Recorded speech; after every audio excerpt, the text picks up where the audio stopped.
मुग्धा और उसकी सास के बीच पूरा समय सास के किसी न किसी काम को लेकर मतभेद चलते ही रहते हैं। बहू, ओ बहू, जरा चाय बना दे। मुग्धा चाय लेकर आती है। ये लीजिए, और कुछ चाहिए? अरे नहीं, बस चाय पीने का मन था। जाओ तुम दूसरा काम करो। चाय पीने के थोड़ी देर बाद सास दोबारा मुग्धा को आवाज लगाती है। अरे बहू रे, आओ बहू, जरा हलवा तो बना दे, मीठा खाने को मन हो रहा है। इसी तरह मुग्धा की सास पूरा समय कोई ना कोई काम बताकर उसे रसोई से बाहर तक निकलने नहीं देती। कभी चाय, कभी हलवा, कभी पानी तो कभी दूध, हर समय खाने को चाहिए। और उसके लिए अपने हाथ पैर बिल्कुल नहीं हिलाने। परेशान किया हुआ है इन्होंने। सास की जबरदस्ती परेशान करने की आदतों से दुखी मुग्धा एक शाम सचिन के साथ अपने कमरे में बैठी हुई बात कर रही होती है। सुनो जी, मम्मी जी की ये जानबूझकर मुझे परेशान करने की फरमाइशों से मैं बहुत फ्रस्ट्रेट हो चुकी हूँ। पूरे दिन में एक सेकंड का आराम नहीं मिलता।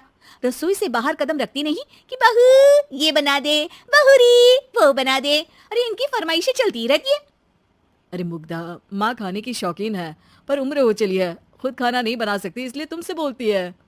अरे तो शौक भी उम्र देख कर रखने चाहिए ना। समझ में नहीं आता, हर समय फेविकॉल का जोड़ लगाए सोफे से चिपकी बैठी रहती है।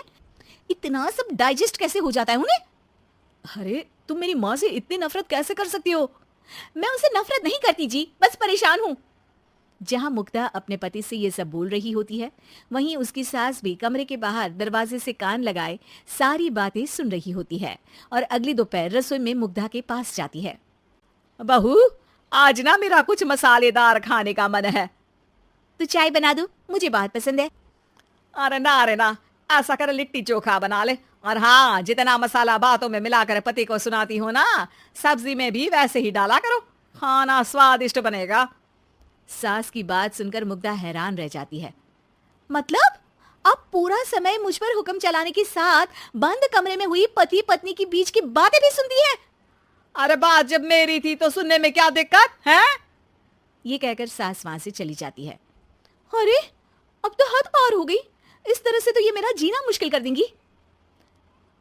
मुग्धा सास की हरकतों से परेशान उसका हल सोचने लगती है और इसी तरह कुछ दिन बीत जाते हैं, जिसमें सास का जन्मदिन आता है।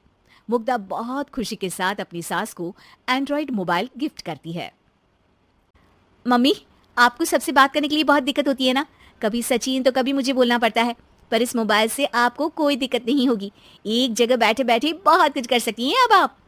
मोबाइल देख सासू माँ खुश हो जाती है, पर उसे इस्तेमाल करना तो आता नहीं, इसलिए साइड में रख देती है।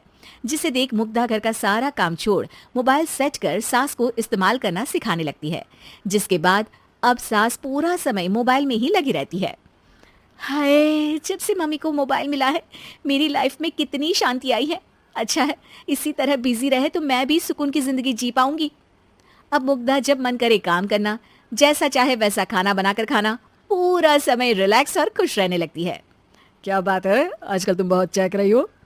अरे मम्मी जी से छुटकारा जो मिला है, अब ना फरमाइशें ना छुप छुप कर बातें सुनना। अच्छा, तो मोबाइल गिफ्ट करने की ये स्कीम थी।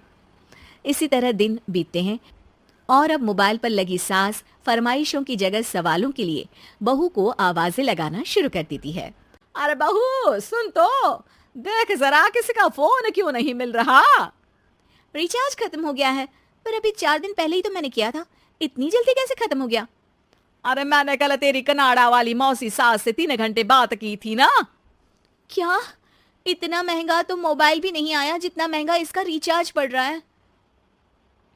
इसके बाद तो जैसे मुग्धा के दिन के 24 घंटे में से 20 घंटे सास के पास उनके मोबाइल रिलेटेड प्रॉब्लम सॉल्व करने की ड्यूटी ही बन जाती है। अरे मुग्धा, ये मोबाइल में अचानक तेरी मौसी सास की शक्ल क्यों दिखने लगी? और ये तो हिल भी रही है। मम्मी, ये गूगल डुओ का वीडियो कॉल है, इसमें आप बात करने के साथ एक दूसरे की शक्ल भी देख सकती हो। अच्छा, ये तूने मुझे पहले क्यों नहीं बताया? अब बताने के लिए पहले नहीं बताया। इसी बीच सचिन भी वहां आ जाता है और सास अपनी वीडियो कॉल में बिजी हो जाती है। क्यों, सास बहू में क्या गपशप चल रही है? इसे गपशप नहीं, दिमाग का दही होना बोलते हैं। पर तुम तो मम्मी को मोबाइल देकर बहुत खुश थी, फिर क्या हुआ? हाँ, उसका सुकून भी कुछ ही दिन मिला। अब घर के टंटे खत्म हुए तो मोबाइल की टिंग टिंग शुरू हो गई। देखो भाई, कुछ पाने के लिए कुछ खोना तो पड़ता है। आखिर तुमने मोबाइल अपने फायदे के लिए ही तो दिया है, तो फिर सवालों के जवाब भी देने पड़ेंगे, क्योंकि जब तक उनके हाथ में ये फुंथरू रहेगा, तुम्हारी लाइफ में प्राइवेसी और सुकून रहेंगे। हम्म, कहने का मतलब है अगर इससे प्यार बढ़े तो दाग अच्छे हैं। अरे मुझे पहले दिन से ही पता है मोबाइल किस मकसद से दिया गया है। भूलो मत, इससे पहले मैं बातें ही सुनती थी।